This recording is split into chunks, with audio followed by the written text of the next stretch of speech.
আসসালামু আলাইকুম। মাটির চুলোয় রান্নাবান্না চ্যানেলে আপনাদের সবাইকে স্বাগতম।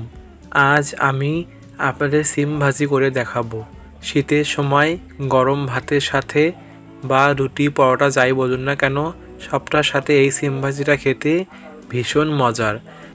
ঘরে থাকা কয়েকটি উপকরণ দিয়েই খুব সহজেই আপনারা এই সিম ভাজিটা করতে পারবেন। আশা করি রেসিপিটা আপনাদের অনেক ভালো লাগবে। দয়া করে ভিডিওটি প্রথম থেকে শেষ পর্যন্ত দেখার অনুরোধ রইল। আমি এখানে 300 গ্রামের মতো সিম নিয়েছি। এখন আমি সিমগুলো কেটে নিব। এখন আমি সিমগুলো কাটার জন্য প্রথমে সিমের এই শিরগুলো ফেলে দেব। আপনারা দেখতে পাচ্ছেন যে আমি সিমের কোন অংশগুলো ফেলে দিচ্ছি। এই শির না ফেলে দিলে সিমগুলো সহজে গলে না আর শক্ত থেকে যায়। এখন আমি সবগুলো সিম বেছে নেওয়ার পর মাঝখান থেকে দুভাগ করে কেটে নিব।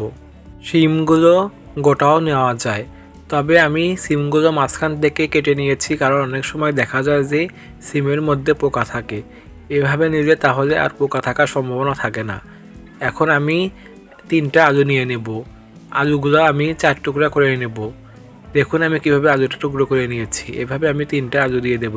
বেশি আলু দিলে সিম ভাজি খেতে ভালো লাগে না। এখন আমি এখানে 3টা পেঁয়াজ খোসা ছাড়িয়ে নিয়েছি। তারপর নিয়েছি 12টা কাঁচামরিচ। এখন আমি এই সিম, আলু, পেঁয়াজ, মরিচগুলো পানি দিয়ে ভালোভাবে পরিষ্কার করে ধুয়ে নেব। আপনারা যদি আমার চ্যানেলে নতুন হয়ে থাকেন তাহলে দয়া করে আমার চ্যানেলটি সাবস্ক্রাইব করতে ভুলবেন না। সিম, আলু, পেঁয়াজ, মরিচগুলো ধুয়ে নেওয়া হয়েছে। এখন আমি এগুলো উঠিয়ে নিয়ে পেঁয়াজগুলো কুচি করে নেব।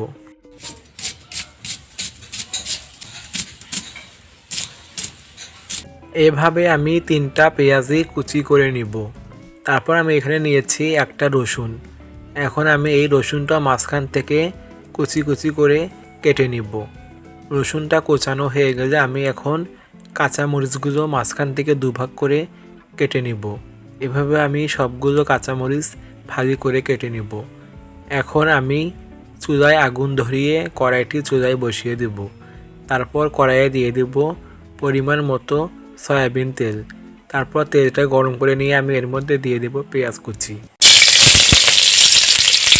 এখন দিয়ে দেব রসুন কুচি। রসুন কুচি দেওয়া হয়ে গেলে আমি এর মধ্যে দিয়ে দেব 2টা তেজপাতা। এখন এর মধ্যে হাফ চা চামচ পরিমাণ পাঁচফোড়ন দিয়ে আমি পেঁয়াজ রসুনগুলো কিছুক্ষণ নেড়ে নিব।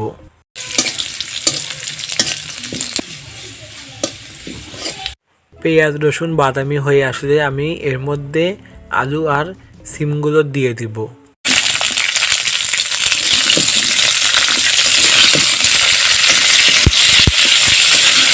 সিমগুলো কিছুক্ষণ নেড়েই আমি এর মধ্যে দিয়ে দেব আগে থেকে কেটে রাখা কাঁচামরিচ। এখন আমি এর মধ্যে কাঁচামরিচ দিয়ে দেব কেটে রাখা কুচানো পেঁয়াজ। আমি ফোড়নে অল্প পরিমাণ পেঁয়াজ দিয়েছি আর এখানে একটু কাঁচা পেঁয়াজ দিলাম, তাহলে খেতে একটু মজা হবে। এখন আমি দিয়ে দেব 1.5 চা চামচ পরিমাণ লবণ, দিয়ে দেব 1 চা চামচ পরিমাণ হলুদের গুঁড়া। তারপর আমি আবারও সবগুলো উপকরণ কিছুক্ষণ নেড়ে নিব। সব কিছু কিছুক্ষণ নেড়েই আমি ঢাকনা দিয়ে ঢেকে দেব। 2 মিনিট পর আমি ঢাকনাটি উঠিয়ে নিব। এখন আমি আবারও সিমগুলো কিছুক্ষণ নেড়ে নিব। সিমগুলো কিছুক্ষণ নেড়ে আমি সিমগুলো সিদ্ধ হওয়ার জন্য অল্প পরিমাণে পানি দিয়ে দিব, তাহলে সিমগুলো খুব সহজেই সিদ্ধ হয়ে যাবে। এখন আমি আবারও সিমগুলো কিছুক্ষণ নেড়ে ঢাকনা দিয়ে ঢেকে দেব।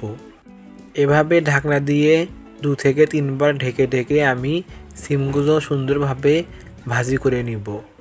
সিম ভাজিগুলো কিছুক্ষণ হওয়ার আগ মুহূর্তে আমি এর মধ্যে দিয়ে দেব কুচানো ধনেপাতা।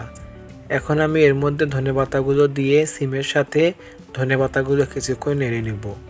এখন কিছুক্ষণ নেড়েই আমি সিম ভাজিগুলো চুলা থেকে নামিয়ে নিব। দেখুন আমার সিম ভাজিগুলো কেমন ভাজা ভাজা হয়েছে। এরকম ভাজা ভাজা হয়ে আসলে চুলা থেকে সিম ভাজিগুলো নামিয়ে নিতে হবে। আপনারা দেখতে পাচ্ছেন যে আমার সিম ভাজিটা কত সুন্দর হয়েছে। একদম ঝটফট কম উপকরণে খুব সহজে এই সিম ভাজিটা এখন আপনারাই তৈরি করতে পারবেন। আশা করি রেসিপিটা আপনাদের অনেক ভালো লেগেছে। এরকম নতুন নতুন রেসিপি পেতে দয়া করে আমার এই মাটির চুলোয় রান্নাবান্না চ্যানেলটি সাবস্ক্রাইব করে পাশে থাকবেন। তো বন্ধুরা, আজকে এই পর্যন্তই। ধন্যবাদ সবাইকে।